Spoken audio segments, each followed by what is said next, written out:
Tujuan Belanda adalah memengaruhi gubernur dan provinsi Johan Petersen Roy, membuat orang-orang Belanda tidak dapat berdagang dengan semua orang termasuk Inggris. Dia sendiri dinilai sebagai sosok utama peletak dasar kolonialisme Belanda di Nusantara dengan penduduk Batavia dan merupakan orang pertama yang menunjuk kebijakan monopoli perdagangan di Indonesia. Salah satu kebijakan orang yang dilakukan adalah membantai ribuan orang dan menghancurkan desa-desa. Di samping penaklukan sebagian pulau, Belanda juga membuat kesepakatan dengan raja maupun penguasa-penguasa lokal yang kesepakatan mereka dapat mempertahankan tahta selama melayani Belanda. Pada akhirnya Belanda sukses besar. Tujuan monopoli perdagangan rempah-rempah pun terwujud. Akan tetapi, sebagaimana dalam tulisan The Spice Street of and the Age of Exploration, pasca revolusi industri di Eropa, rempah-rempah menjadi sepi peminat. Selera Eropa bergeser ke makanan Prancis yang terkenal manis. Pernyataannya, apa semua perkembangan murah ini sia-sia? Apa yang lalu dilakukan dalam politik perdagangan orang-orang Eropa pada tahun 1700-an memperlihatkan kecenderungan pada komoditas seperti bunga, tembakau, dan kopi. Namun dibandingkan dengan tanaman ini punya satu masalah komoditas ini, namun di perkebunan yang membutuhkan banyak tanah. Belanda tiba-tiba memperluas basis operasinya. Mereka memulai lebih banyak penaklukan untuk mengklaim tanah dan memperluas kepemilikan kolonialnya. Nah, tahukah kalian mengapa secangkir kopi atau a cup of coffee terkadang disebut a cup of Jawa? Well, Belanda lah yang memperkenalkan kopi di Nusantara untuk beberapa kebutuhan menjadi mencukupi kopi terbesar di dunia pada perkembangannya. Negeri ini tumbuh menjadi negara kolonial yang lebih besar lewat kursi. Belanda menghasilkan uang, namun perkembangan ini tidak bertahan lama. Pasalnya kopi bisa didapat tempat lain, Amerika dan wilayah Asia lainnya.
Abad ke-17, Perusahaan Dagang Hindia Timur Belanda FOC didirikan pada tahun 1602 dan memonopoli perdagangan rempah-rempah di Indonesia.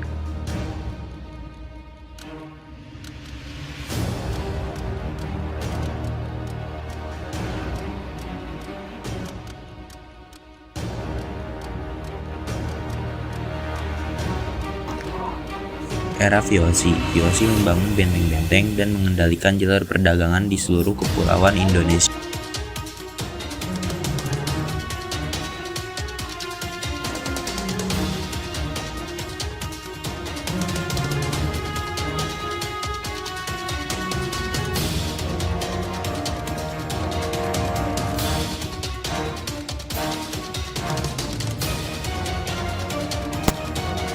Pemberontakan Banten.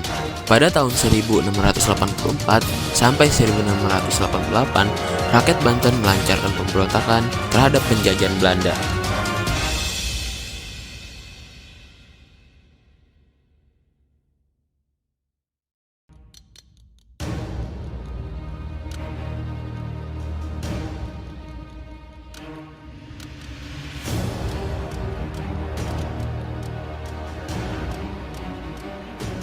Perkembangan politik agraria. Belanda telah menerapkan sistem tanah rantai dan juga tanam paksa untuk menguasai tanah pertanian di Indonesia.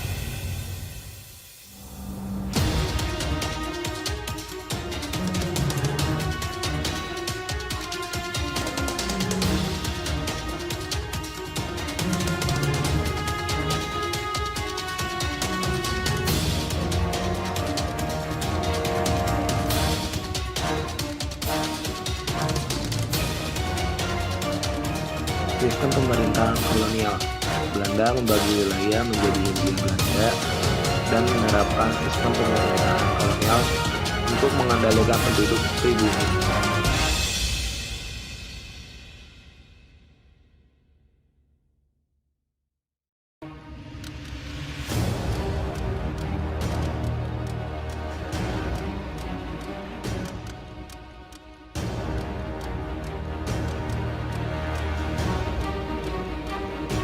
Sistem kolektif. Belanda menggunakan sistem kolektif yang memaksa petani untuk bekerja dalam sistem ekonomi perkebunan Belanda.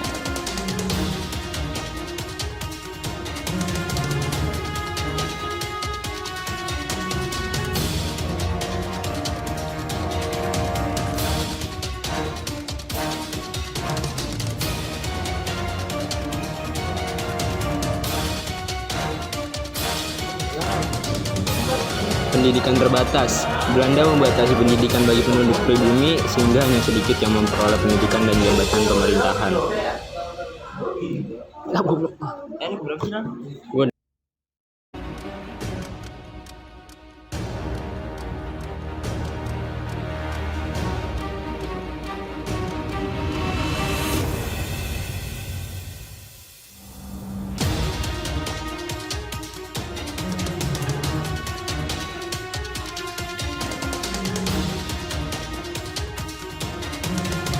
Pendidikan terbatas.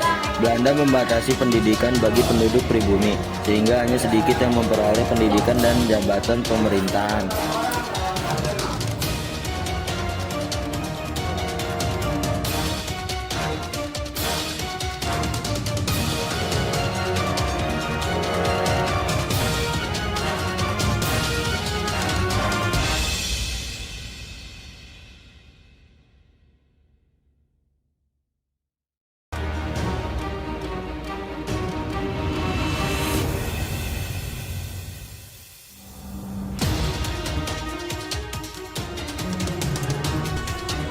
Pengaruh agama.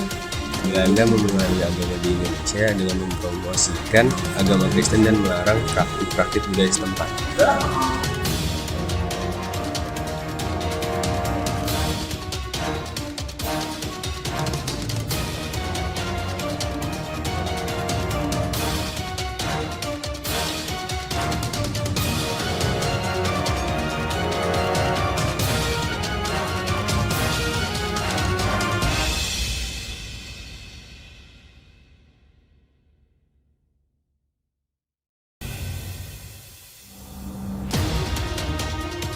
kebangkitan perempuan. Gerakan perempuan seperti organisasi Kartini berjuang untuk kesetaraan gender dan hak-hak perempuan.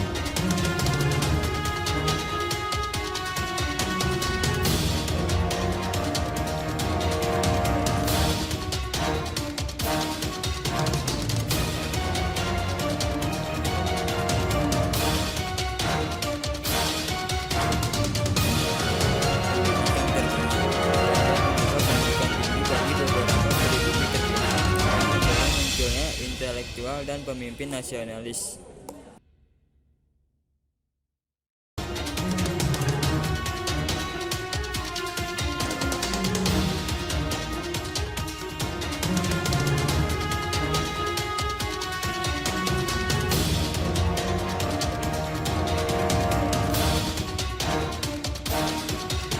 Pendidikan Belanda membuka pendidikan tinggi bagi beberapa pribumi terpilih yang mendorong multikulturalisme intelektual dan pemimpin nasionalis.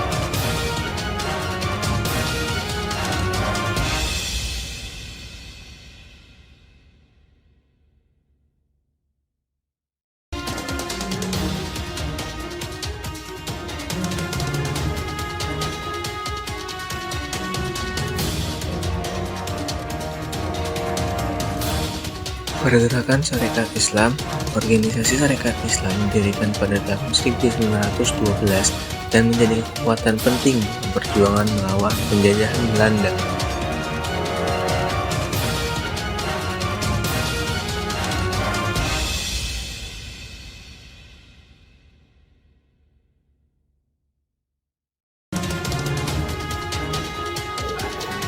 Pemberontakan PETA pada tahun 1926 sampai 1927 adalah upaya militer besar-besaran melawan penjajahan Belanda yang dipimpin oleh Surya Badreddin.